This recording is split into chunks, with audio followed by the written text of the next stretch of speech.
All right, if you remember a little while back, I made a box here to hold my dowel max dowel jig, and it turned out really nice, and I like it a lot. It's this one was made with tongue and groove joinery, and it turned out, you know, really good. So if you're going to have a box for your jig, you should also have a box for your dowels.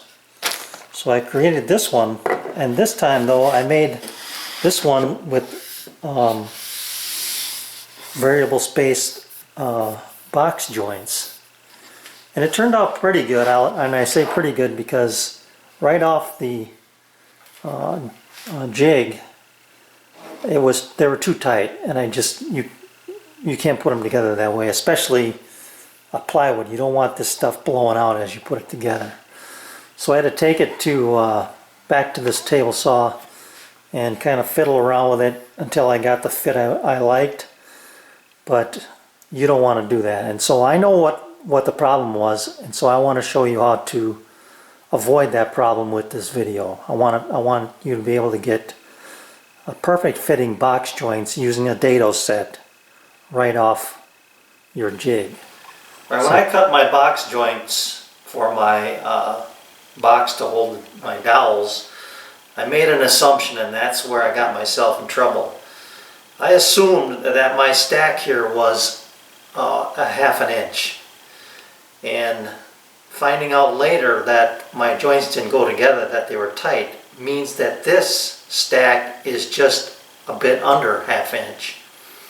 So if your joints are loose, your cutter is a bit large, and if your joints are tight, your cutter is a bit small. So this dado stack is what I'm referring to as my bit, and I'm going to make a cut here, and I'm going to measure it in a couple of different ways, and we'll see what that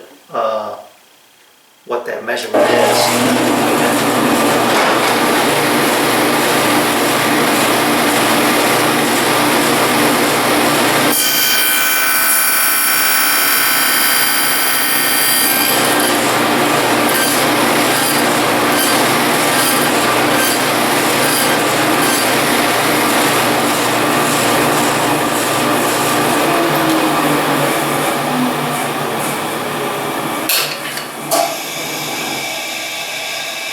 That looks nice and clean. I'm going to reposition my camera, or reposition the piece closer to the camera so you can see what this thing measures. First thing I'm going to measure it with is with this setup bar that I have that is supposed to be a 1/2 inch. Now I'm going to measure it with my dial, my digital caliper here, and I get 0.4985. So even this is a bit small. That one's 0.498 that direction. So 2/1000 or 1.5 thousandths small of a 1/2 inch. So even if my stack over there was set up at a 1/2 inch, this thing should drop right in there. And that will not go. That is tight. Okay, so that tells me that this opening is even smaller still. So let's just see what we get this way.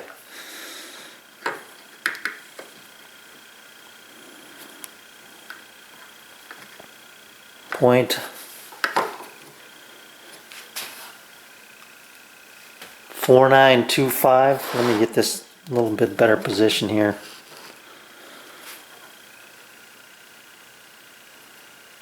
Point 4935, 494. Measuring wood with a dial with these sharp edges.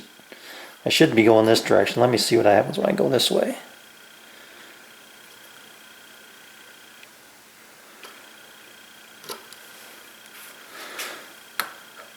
.497. So I'm small, 3/1000ths of an inch.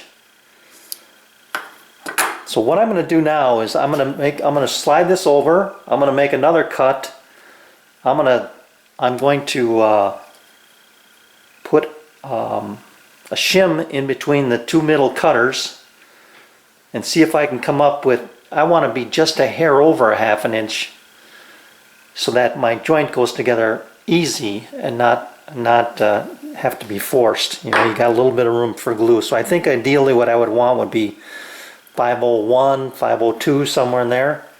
So let's try it one more time with a shim in between the dado stack.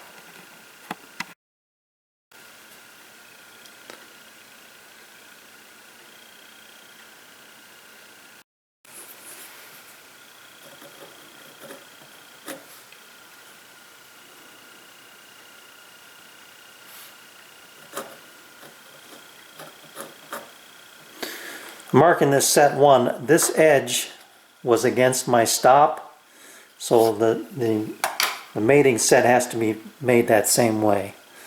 I'll cut this off and do another set. Alright, let's see how the fit is. So both sides or both pieces were registered off that side, so they should go together like this. Let me just turn this way.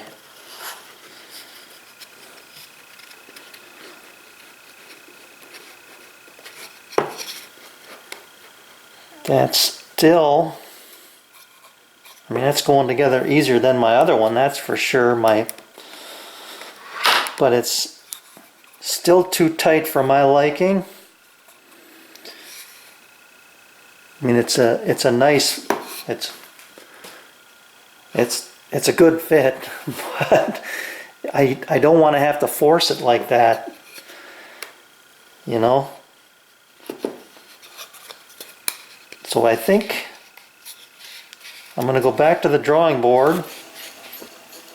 Alright, this is my second set, and instead of using a 10,000 shim, I decided to use 2 4s because they were metal shims, and I thought maybe they wouldn't compress as much as a plastic shim would. So this is the side that they were registered on, so they should just go together like this. So let's see what happens with this fit. Oh boy, that is much, much nicer.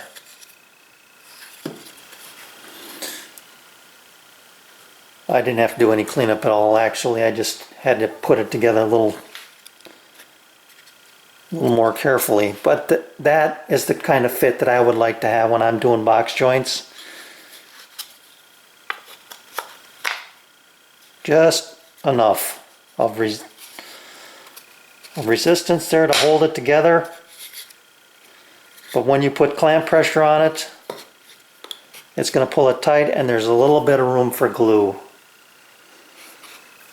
So that's a lesson learned on my part, and hopefully that'll save you a little time down the road.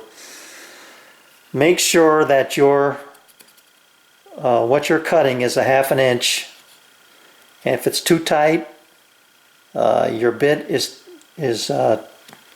too small, and if it's too loose, your bit is too big. So you got to find that happy medium, and you can do that with a dado set. It's tough to do that with a router bit. You're gonna, whatever you buy, it's gonna be that size. So I like this. Makes me want to build another box here. But thanks for watching. See ya.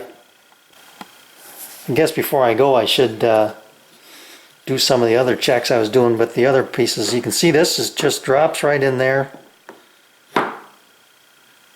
Just a little loose is because it should be, because this is a little undersize and these are a little oversized.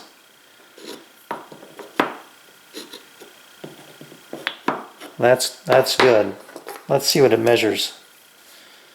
See if I can get an accurate measurement here.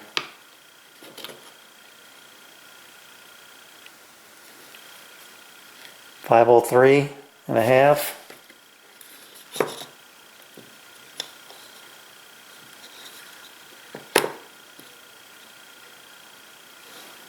That way it measures 502. But that to me is perfect. Just a hair over, and the fit doesn't have to be forced together. So now I'll bid you goodbye. I like that fit. That's nice. Beautiful.